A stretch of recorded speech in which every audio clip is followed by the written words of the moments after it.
अगर आप एक टॉक्सिक रिलेशनशिप में हो तो आप उसे कैसे चेंज कर सकते हो? क्यों आपका पार्टनर अनप्रिडिक्टेबल है?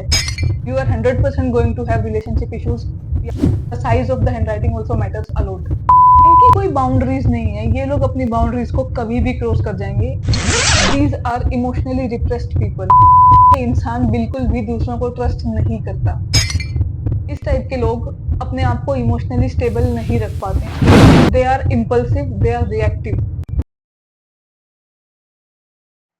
Hello everyone, welcome to the channel.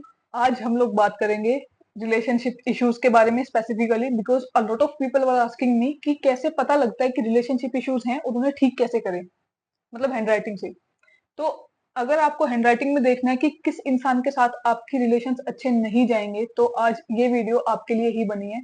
And plus if you are facing any kind of issues with your partner, specifically अगर आप एक टॉक्सिक रिलेशनशिप में हो तो आप उसे कैसे चेंज कर सकते हो? कंफ्यूजन है अपने पार्टनर के बारे में, या आपको ये लगता है कि मैं इसे समझ ही नहीं पाती है, इतना ज्यादा अनप्रिडिक्टेबल क्यों है, तो वो भी आज आप देखने वाले हो कि क्यों आपका पार्टनर अनप्रिडिक्टेबल है। क्यों आप ये नहीं समझ पा रहे कि उसके इमोशनल पैटर्न्स कैसे हैं या फिर कैसे होने वाले हैं। तो ये वीडियो सिर्फ आपके लिए बनी है, but please watch this video till the end, because 10 points अलग अलग हैं एंड 10 के 10 बहुत जरूरी है। अगर एक भी आपकी हैंडराइटिंग में या आपके पार्टनर के हैंडराइटिंग में प्रेजेंट है तो you are 100% going to have relationship issues. या तो आज या फिर कल कभी ना कभी जरूर होंगे। लेकिन फॉर्चुनेटली अच्छी बात यह है कि अगर आप हैंडराइटिंग को चेंज कर लेते हो तो ये जो ट्रेड्स है ये चेंज हो जाते हैं। यानी कि अगर आप हैंडराइटिंग से ये देख सकते हो कि आपको इश्यूज हैं, तो उसी हैंडराइटिंग को चेंज करके, थोड़ा सा चेंज करके भी इवन आप बहुत बड़े बड़े गैप्स अपने पर्सनैलिटी में लेकर आ सकते हैं। लेकिन उसको ठीक करना कैसे है और ऐसी कौन सी मिस्टेक्स है जो एक्चुअली आपको रिलेशनशिप इश्यूज देती है, वो आज हम डिस्कस करेंगे। So watch all these points and note them. फिर आप इसको चेक करना कि कहीं आपकी हैंडराइटिंग में या फिर आपके पार्टनर की, आपके हस्बैंड की, आपकी वाइफ की हैंडराइटिंग में तो कुछ ऐसा नहीं है। अगर है तो प्लीज उसे चेंज करवा देना आज के आज ही। But before discussing them in detail, I want you to like this video, share this with the people around you, with your partner अगर आप चाहें तो, and also subscribe the channel. We will begin with the first point. First point है overly large handwriting. कुछ लोगों को लगता है कि हैंडराइटिंग अच्छी होनी चाहिए, साफ सुथरी होनी चाहिए, but the size of the handwriting also matters a lot. बहुत ज्यादा मैटर करती है चीजें। आज आपको पता लगेगा कि आपकी हैंडराइटिंग कितनी जरूरी है आपके लिए। अगर एक इंसान जरूरत से ज्यादा बड़ी हैंडराइटिंग लिखता है, यानी कि जैसे एक मीडियम साइज होता है, मीडियम इज गुड, लेकिन जब आप ओवरली लार्ज हैंडराइटिंग लिखते हो तो इट शोज कि इस इंसान के अंदर कुछ अटेंशन सीकिंग टेंडेंसीज हैं। ये ऑब्सेशन में रहते हैं and they are actually very insensitive for others emotions. ये लोग बहुत ज्यादा सेंसिटिव नहीं होते। इनका काम ये होता है कि ये दूसरों को इम्प्रेस करे, अपने आप को बहुत बड़ा दिखाएंगे, बोस्ट करेंगे खुद के बारे में। And because of this obsession and attention seeking tendency, ये चाहते हैं कि लोग इनको ही देखें और इनको ही सुने। They want to be seen and heard by the people. इनकी कोई बाउंड्रीज नहीं है, ये लोग अपनी बाउंड्रीज को कभी भी क्रॉस कर जाएंगे एंड आप लोगों को दुखी करने में भी कोई कसर नहीं छोड़ेंगे। So to me this is not a very good trait to have in your partner's handwriting और in your handwriting as well. One more thing I want to add here is कि अगर कोई इंसान बहुत ज्यादा बड़ा बनने की कोशिश करता है बाहर से अपनी आउटर दुनिया में, तो इंटरनली उस इंसान की उतनी ही ज्यादा लो सेल्फ एस्टीम होती है, उतने ही ज्यादा ये लोग इनसिक्योर होते हैं और उतना ही ज्यादा इनके रिलेशनशिप इश्यूज भी चलेंगे। So you don't want an insecure partner in your life. You need to be very careful about this. अगर हैंडराइटिंग बहुत ज्यादा बड़ी है, उसको आप थोड़ा सा साइज में रिड्यूस करेंगे तो अच्छा है। सेकेंड पॉइंट इसका जस्ट अपोजिट है। अगर एक इंसान की हैंडराइटिंग ओवरली स्मॉल है, बहुत ज्यादा छोटी है, पढ़ सकते हो आप, मतलब लेजिबल है, रीडेबल है, लेकिन बहुत छोटी है, तो इस टाइप के लोग कैसे होते हैं? ये लोग बहुत ज्यादा इंट्रोवर्ट होते हैं, बहुत ज्यादा अपने ही अंदर गुम, आपसे कोई मतलब नहीं रखेंगे, ना ही एक्सटर्नल वर्ल्ड से रखेंगे। So this is also a relationship issue. I think आप इनके साथ भी ज्यादा अच्छी नहीं बनेगी। These kind of people are actually very focused, you know. अगर ये एक काम करने लग जाएंगे तो कई घंटों तक एक काम कर सकते हैं, इनके अंदर इतनी टेंडेंसीज हैं, बट रिलेशनशिप्स में they are not very good. अगर हैंडराइटिंग बहुत छोटी है लेकिन आप उसे पढ़ सकते हो, तो दिस शोज कि वो इंसान परफेक्शनिस्ट है। लेकिन अगर हैंडराइटिंग बहुत छोटी है और रीडेबल नहीं है, तो इट शोज कि वो जो इंसान है वो डिस्टर्ब्ड है, डिस्टर्ब्ड इंडिविजुअल है, मेंटली डिस्टर्ब्ड है। आप I think they need help, अगर ऐसा कुछ है तो। सो ओवरली स्मॉल हैंडराइटिंग भी अच्छी नहीं है एंड ओवरली लार्ज भी अच्छी नहीं है। हैंडराइटिंग में एंड लाइफ में भी we need to balance everything, right. ना कुछ भी बहुत ऊपर ना कुछ भी बहुत नीचे, आपको बैलेंस करके रखना है। मीडियम साइज हैंडराइटिंग आप रखो, अच्छा रहेगा आपके लिए। Third point, fourth point and fifth point, तीनों हैंडराइटिंग स्लांट के ऊपर है। हैंडराइटिंग स्लांट बहुत जरूरी इंपॉर्टेंट एस्पेक्ट है आपकी लाइफ में, रिलेशनशिप्स के लिए तो specifically, because it shows the emotional tendencies of a person. आपकी हैंडराइटिंग आप 90 डिग्रीज पे लिखते हो, या फिर आप राइट में टिल्ट करके लिखते हो, या आप लेफ्ट में टिल्ट करके लिखते हो, इससे भी बहुत कुछ रिवील होता है आपकी पर्सनैलिटी का। This is one of the main aspects actually, क्योंकि आपके इमोशंस कैसे हैं इसी से ही तो आपका रिलेशन चलेगा। So if your handwriting is tilted towards the left side, third point है लेफ्टवर्ड स्लांट। अगर आपकी हैंडराइटिंग लेफ्ट साइड में टिल्टेड है तो इसका क्या मतलब है? दिस सिंपली मीन्स कि ये इंसान बिल्कुल भी दूसरों को ट्रस्ट नहीं करता। लेफ्ट स्लांट सेज कि I am not going to connect with you ever, मतलब ये इंसान कभी भी सोशलाइज नहीं होते, पहली बात तो बात नहीं करेंगे। They are emotionally repressed people and they suffer from stress, anxiety and over thinking because of this. आप अपने इमोशंस अगर एक्सप्रेस नहीं करते हो तो you suffer a lot inside your mind, आप अंदर ही अंदर अंदर ही अंदर चलता रहता है। सो this is not a very good trait, specially अगर रिलेशन में आपको आना है तो ऐसे लोगों के साथ आपका नहीं चलेगा, एटलीस्ट लंबा नहीं चलेगा। सो बी केयरफुल, आपकी हैंडराइटिंग में अगर ये है please change it. Now if a left slant is bad, तो क्या राइट स्लांट अच्छा होता है? Actually yes, right slant is better. अगर आपका लेफ्टवर्ड स्लांट है, आप उसको स्ट्रेट कर लोगे अगर 90 डिग्री पे अगर आप लिखते हो तो भी अच्छा है, because this is a balanced person जो ना तो इमोशनली डिप्रेस्ड है और ना ही इमोशनली बहुत ज्यादा एक्सप्रेसिव है। If you go towards the right side, अगर आप हैंड राइटिंग को राइट साइड में लिखना शुरू करते हो तो इट शोज कि आप एक्सप्रेसिव बन जाते हो। So it's a good thing. But अगर एक्सट्रीमली राइट में स्लांट आ जाता है, shows that this person is emotionally dependent on others। इस टाइप के लोग अपने आप को इमोशनली स्टेबल नहीं रख पाते हैं। They need someone else's support to maintain their emotions।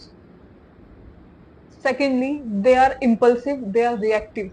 अगर एक्सट्रीमली राइट में स्लांट आ जाता है, this is a very bad trait, क्योंकि इनके लिए बहुत मुश्किल है इमोशंस को मैनेज करना। And because of this reactive state they do a lot of mistakes as well. Aggressive हो सकते हैं, इवन वायलेंट भी हो सकते हैं। सो एक्सट्रीम लेफ्ट या एक्सट्रीम राइट दोनों ही क्रिमिनल टेंडेंसीज को शो करते हैं किसी भी इंसान में। लेकिन आप स्लाइटली राइट अगर कर लेंगे तो वो अच्छा है। स्लाइटली राइट होता है जो आप स्क्रीन पे देख सकते हैं अभी। फिफ्थ पॉइंट इज कि अगर मान लो किसी का स्लांट ना तो लेफ्ट है और ना राइट है, तो फिर कौन सा हुआ? Not the middle one. I am saying कि लेफ्ट और राइट दोनों अगर मान लो प्रेजेंट है किसी भी हैंडराइटिंग में, you are not even able to analyse the handwriting, because कोई वर्ड किधर जा रहा है और कोई वर्ड किधर जा रहा है। तो ऐसा ही कुछ इमोशंस भी होते हैं इन लोगों के, कि कोई कुछ भी ये कर सकते हैं। They are very unpredictable, you cannot understand their mind set, you cannot understand कि ये कब गुस्सा हो जाएंगे और कब इनको क्या अच्छा लगने वाला है। You are never going to understand that. बहुत ज्यादा मूड स्विंग्स वाले लोग, इनको झेलना बहुत मुश्किल है वैसे, बिकॉज अनप्रिडिक्टेबल है। आप ही को एंग्जाइटी आ जाएगी अगर आप इनके साथ रहते हो तो। So be very careful, these people are also going to be toxic, या तो आज है या फिर कल हो जाएंगे।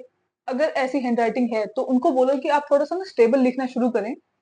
स्ट्रेट स्लांट भी अच्छा है, आप दोनों यूज कर सकते हैं, या तो स्लाइटली स्ट्रेट या फिर थोड़ा सा राइट में, थोड़ा सा टिल्टेड, थोड़ा सा राइट की साइड में। बट लेफ्ट स्लांट कभी नहीं चलता, राइट में एक्सट्रीम राइट नहीं चलता, दोनों ही आपको प्रॉब्लम्स देंगे, राइट। इसके बाद हम लोग जिन पॉइंट्स की बात करेंगे, ये वो पॉइंट्स है जो किसी भी इंसान में क्रिमिनल टेंडेंसीज को शो करते हैं। सिक्स्थ पॉइंट इज फैलेंस क्लो। फैलेंस क्लो क्या होता है आप स्क्रीन पे देखिए। अगर किसी के भी हैंडराइटिंग में या सिग्नेचर में इवन इस टाइप की फॉर्मेशन बनती है लोअर जोन में स्पेसिफिकली, जैसे जी में, वाई में, जे में। वैसे ये किसी भी लेटर में आ सकता है, मैंने इसको ए में भी देखा है, मैंने इसको आई में भी देखा है, मैंने इसको एस में भी देखा है।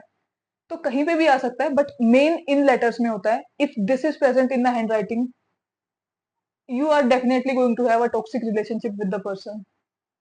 Why? This is called phalanx claw।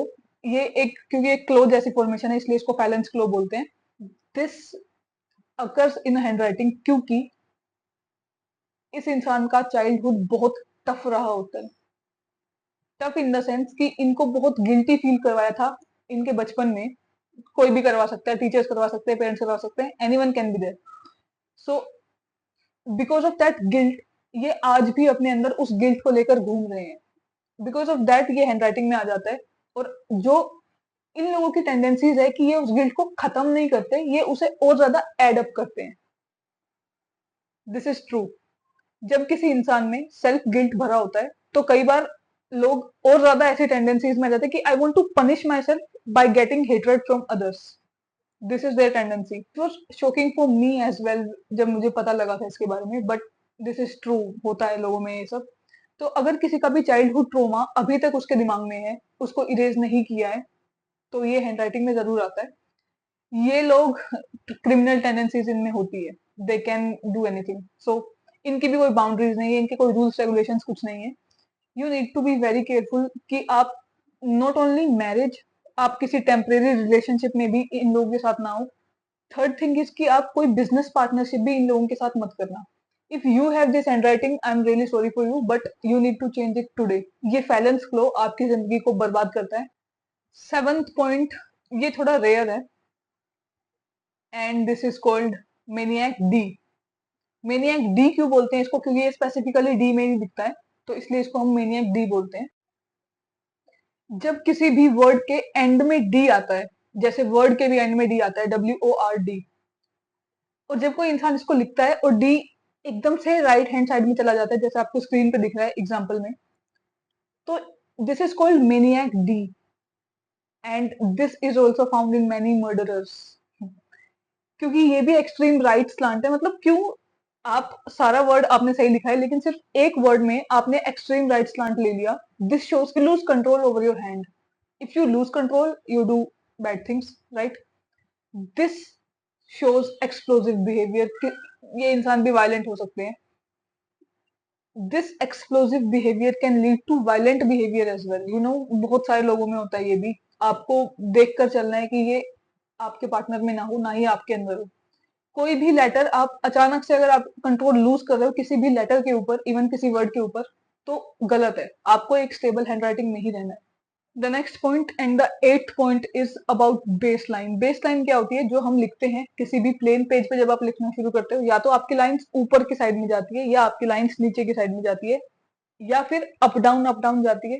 There are different types of base lines. लेकिन 8 पॉइंट में हम लोग बात करेंगे उस बेस लाइन की जो इंसान के डिप्रेशन को शो करता है, यानी कि एक ऐसी बेस लाइन जो नीचे जा रही है। जो डाउनवर्ड बेस लाइन है, these people are not mentally very strong, they are not physically very strong, they may have physical health issues also, and इसी वजह से ये लोग रिलेशन में भी ज्यादा अच्छे नहीं होते। They need help and support from others. इनका खुद को ही मेंटेन करना मुश्किल हो जाता है। सो इनके अंदर एक सिंकिंग फीलिंग है अंदर ही अंदर में। They are just very negative and pessimistic approach होती है। Because of this pessimistic approach also they lose a lot of things in life. So you know, ये भी एक टॉक्सिक पार्टनर हो सकता है। नाइन्थ पॉइंट होता है स्टिंगर्स। स्टिंगर्स क्या होते हैं? अगर आपकी A, C एंड D की फॉर्मेशन में आप एक स्टार्टिंग स्ट्रोक डालते हो, जैसे आपको स्क्रीन पे दिख रहा है, तो ये जो स्टार्टिंग स्ट्रोक है इसे हम स्टिंगर बोलते हैं। Because it resembles the formation of a sting, sting जैसा दिखता है ये, तो इसलिए इसको हम स्टिंगर बोलते हैं। लेकिन ये आपकी रिलेशनशिप्स को बहुत अच्छे से बर्बाद करता है, आपको पता भी नहीं लगता। इसका भी जो कनेक्शन है वो आपके चाइल्डहुड से है। अगर एक लड़की के केस में ये मिलता है हैंडराइटिंग में, तो इट शोज कि उसकी उसके फादर के साथ बहुत अच्छी बॉन्डिंग नहीं थी बचपन में। जब उसको सपोर्ट चाहिए था तो उसे उसके फादर से सपोर्ट नहीं मिला। सपोर्ट और रिवॉर्ड या फिर अप्रिसिएशन, जब उसने अचीवमेंट्स करी भी तब भी उसको वो एक अप्रिसिएशन जब नहीं मिलता, तो you feel bad, and that feeling वो यहाँ पर रिफ्लेक्ट होती है। सो आपके पेरेंट्स का रिलेशन भी बहुत मैटर करता है, एंड देन आपका आपके पेरेंट्स के साथ रिलेशन भी बहुत मैटर करता है जब आपके रिलेशंस की बात आती है। This is actually background, and इसी से ही हमारी कंडीशनिंग, हमारी जनरलाइजेशन चलती आ रही है। ओवर द ईयर हम ऐसे बन जाते हैं। कोई ना कोई बिलीफ, कोई ना कोई थॉट प्रोसेस, या कोई ना कोई ऐसी मेंटालिटी हमारे अंदर ऑलरेडी प्रेजेंट है, जिसकी वजह से हम लोग रिलेशनशिप्स में एक बहुत गंदा सिनेरियो क्रिएट कर देते हैं हम लोग। दिस इज अर अट्रैक्शन, ये हम अट्रैक्ट कर रहे हैं खुद। सो स्टिंगर्स बेसिकली ये, क्योंकि हम जब कर्सिव राइटिंग करते हैं तो हमें बनाना पड़ता है वो ऐसे, इसलिए आई एम सेइंग कि this is very common in a lot of people, बच्चों में स्पेसिफिकली। तो आपको ये जरूर ध्यान देना है कि आप आपके बच्चे, इवन आपका पार्टनर भी ऐसे स्टिंकर्स ना बनाए। ये आपकी लाइफ को बर्बाद करेगा। मतलब unconsciously you sabotage your relationships with your partner and you don't even know this sometimes. The last and the most important point is your alphabets. आपके अल्फाबेट्स का जो लोअर जोन होता है, जैसे वाई में, जी में, जे में, एफ में भी एक नीचे से एक लोअर लूप बनता है, and this loop is responsible for your relationships specifically. इसका काम ही यही है। सो अगर आपके अल्फाबेट्स में, आपकी हैंडराइटिंग में जो लूप्स हैं, इफ दे आर बैड, अगर आपने उनको ठीक से नहीं बनाया, बैलेंस्ड नहीं बनाया, उनको बहुत ज्यादा ओवर इन्फ्लेट कर दिया, या फिर उनको ब्रेकिंग लूप्स होती हैं कई जनों की, या ट्विस्टेड होती है, किसी भी टाइप से घुमा देते हैं लोग, तो इस केस में 100% रिलेशनशिप इश्यूज देखने को मिलता है।